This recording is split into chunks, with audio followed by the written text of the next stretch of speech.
va tester une théorie, la théorie du cycle lunaire. Ouais.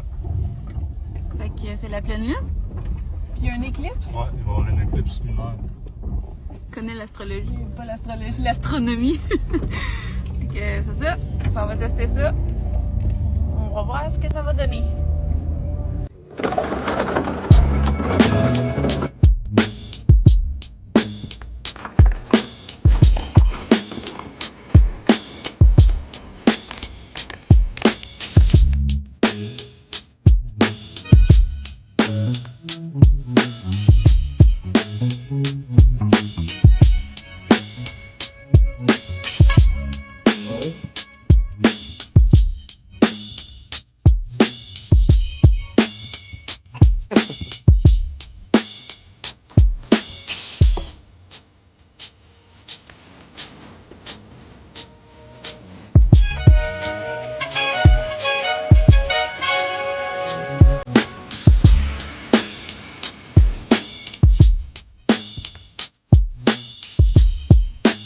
On va là-bas.